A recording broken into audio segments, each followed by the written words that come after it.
ہم پوری بہار کی راجنیتی میں ایک نیا انقلاب اور ایک نئی تاریخ لکھیں گے انشاءاللہ تعالی، اور ہم یہاں پر اپنی ایک سیاسی لیڈرشپ کو بنائیں گے۔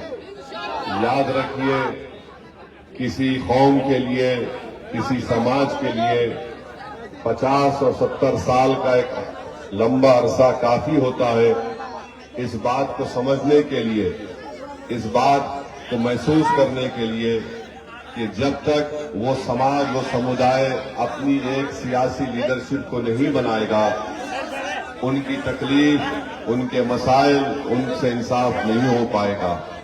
بہار میں آج مسلم اقلیت کی آبادی 19% کی ہے، اور 19% آبادی اتنی بڑی آبادی ہے کہ آپ کے بغیر کوئی حکومت نہ بن سکتی ہے، نہ آپ کی آواز کے بغیر کوئی سیاسی فیصلے لیے جا سکتے ہیں، مگر ہم اپنے اس طاقت کو محسوس نہیں کر رہے ہیں۔ میں آپ سے یہ بولنے آیا ہوں کہ آپ صرف ووٹ ڈال کر اپنے گھر میں مت بیٹھ جائیے۔ آپ ایک شہری ہیں، آپ کو تمام حقوق حاصل ہونا ہے، آپ کو تمام حق آپ کو ملنا ہے جو بھارت کے سمویدھان نے ہم تمام کو دیا ہے۔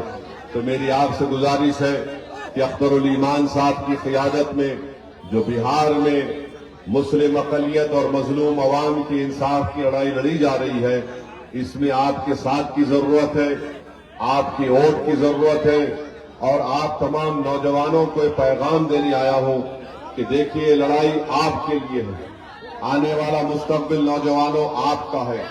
بہار میں 60% آبادی، قریب 60% آبادی 25 سال سے کم عمر نوجوان لڑکے اور لڑکیوں پر مشتمل ہے۔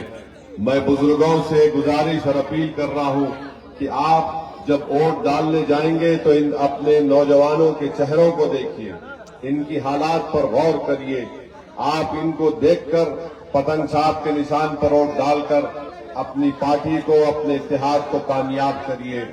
برسوں آپ نے مختلف سیاسی نیتاؤں کو، سیاسی پارٹیوں کو آپ نے ووٹ دیا، ہم کو کیا ملا سوائے ووٹ ڈال کر آ کر گھر میں سو جانا، اور اس کے بعد ہماری تکالیف میں کوئی کمی نہیں ہوتی ہے۔ آپ جانتے ہیں کہ ہمارے بھارت دیش میں فرقہ پرستی عروج پر ہے، مسلم اقلیت سے نفرت اتنی بڑھ چکی ہے کہ آپ ہی کے اس گاؤں کے اصغر علی صاحب کو ٹرین میں ایک ریلوے پروٹیکشن فورس کے سپاہی نے گولی مار کر اس کو شہید کر دیا تھا۔ یاد ہے اصغر علی آپ کو؟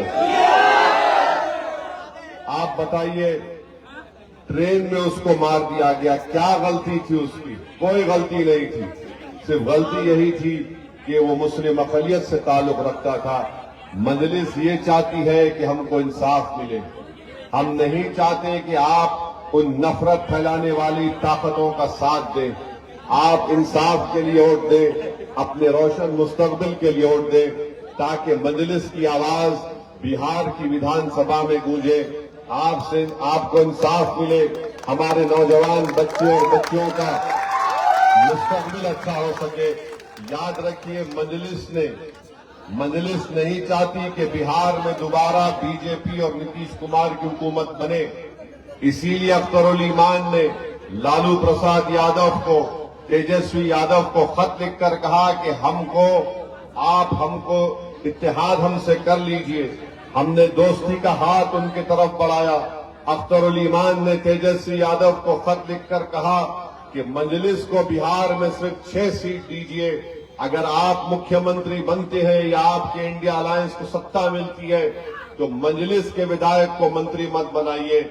آپ صرف بی جے پی کی فرقہ پرستی کو روکیے، یہاں پر انصاف کریے 19% آبادی سے۔ اگر اس کے باوجود بھی تیجسوی اور لالو پرساد اور ان کے خاندان کے لوگ ہماری اس دوستی کی پیشکش کو قبول نہیں کرتے، اور دوبارہ اگر خدا نخواستہ مودی کا آدمی یہاں پر مکھیہ منتری بنے گا تو آپ کو معلوم ہو جائے گا کہ کون مودی کو بہار میں آنے سے روک رہا تھا اور کون مودی کو بہار میں کامیاب کرنا چاہتا تھا۔ یہ بات میں آپ کے درمیان میں کھڑے ہو کر کہہ رہا ہوں۔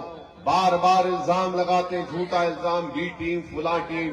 ارے بھائی، ہم بی ٹیم نہیں ہے، تمہاری وجہ سے بی جے پی کامیاب ہو رہی ہے،